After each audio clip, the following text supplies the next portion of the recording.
shadow in the mirror. Pavel stood in front of the mirror, looking thoughtfully at his reflection. The bathroom mirror, slightly fogged up after a hot shower, seemed ordinary, unremarkable. However, that evening, something in the reflection caught his attention. He squinted, trying to figure out what exactly seemed wrong. It seemed to him that the reflection was repeating his movements a little slower. Pavel moved his hand to the side, and his reflection followed him with a slight delay. He blinked, and his reflection seemed to blink a split second later. Pavel was alarmed, but quickly attributed it to fatigue. The work week had been difficult, and his eyes could simply be tired.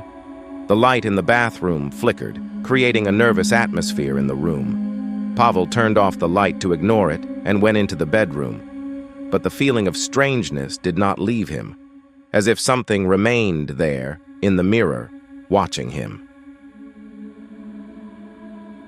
A few days passed, and Pavel forgot about the incident. He lived in an old house that he had inherited from his grandfather. The house had been built in the middle of the last century, and, despite its neatness, there was something inexplicable about it. Perhaps it was ordinary fatigue. Perhaps it was a figment of his imagination. Pavel thought that he was simply overtired, but he could not shake off the thought that something was wrong. One evening, after a long day, he found himself in front of the mirror again. His gaze met the reflection, and Pavel froze for a moment. It seemed to him that the reflection was looking at him strangely, not just reflecting him, but studying him, as if the creature on the other side of the glass wanted to know something about him. He took a step back, then forward again. This time, the reflection repeated his movement precisely and without hesitation. Just nerves, Pavel thought, and turned away, turning off the light in the bathroom.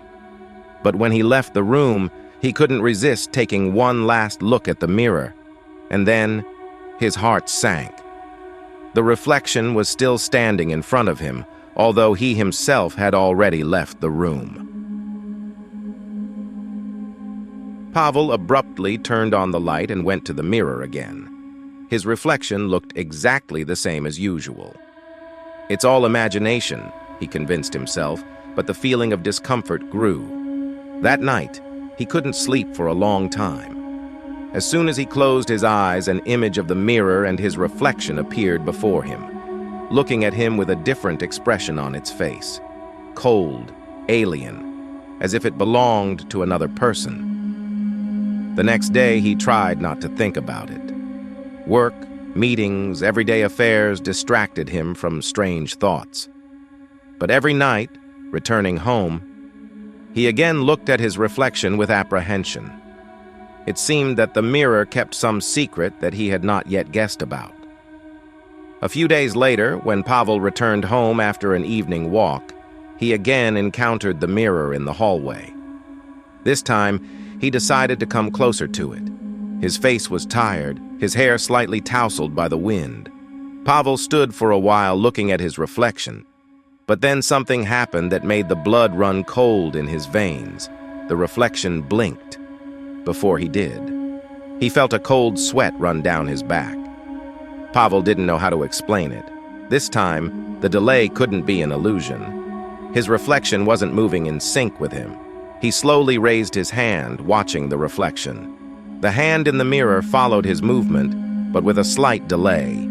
Pavel abruptly lowered his hand, but the reflection remained standing with its hand raised for a split second longer before lowering it as well. Now he couldn't ignore it.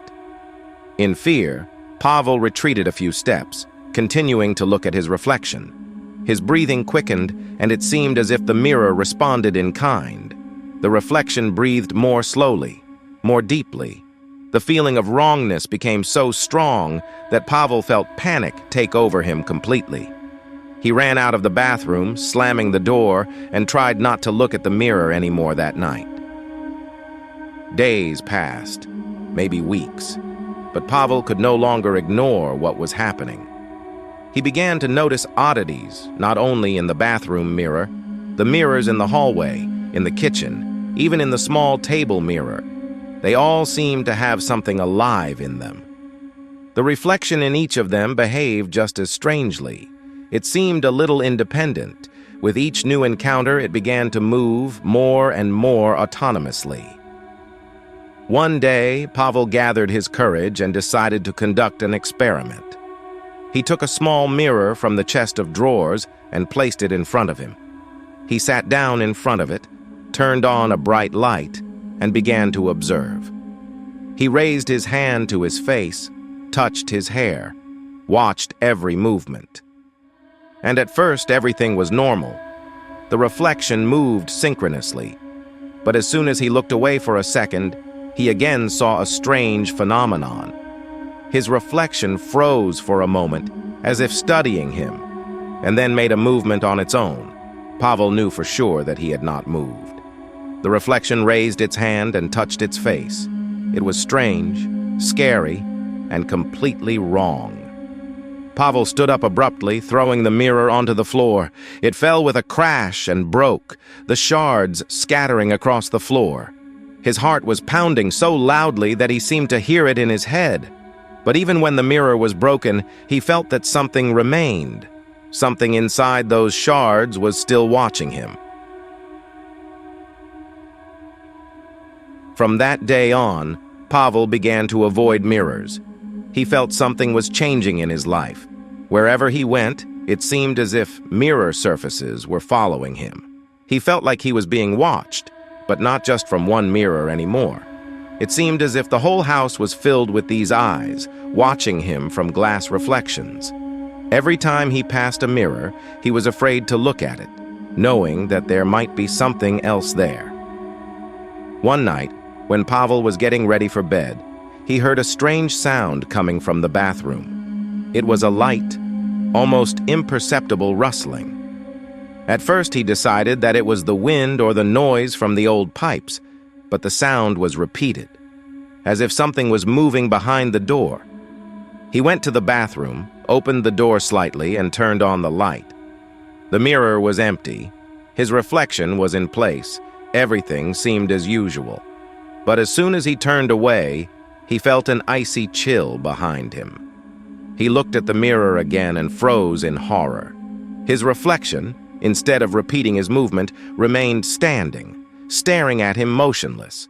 There was a strange smile on the reflection's face, sinister and alien.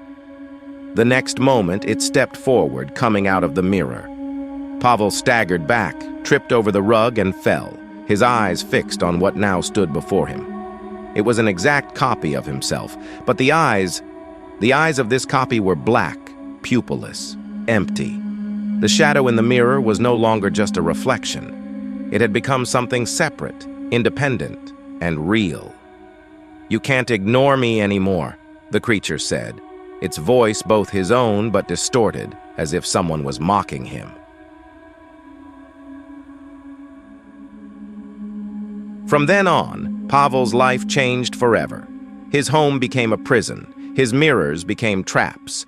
The reflection no longer lived in one of the mirrors. It was now everywhere. With each new night, his shadow in the mirror grew stronger, conquering the space around Pavel. The creature that lived in his reflection now dictated its own rules, and it was no longer tied to glass surfaces. Sometimes Pavel caught himself thinking that he was looking at his own reflection, and it was laughing at him. He tried to break all the mirrors, but it didn't help. The shadow in the mirror always returned, and each time it became stronger. The shadow no longer needed the mirror to exist.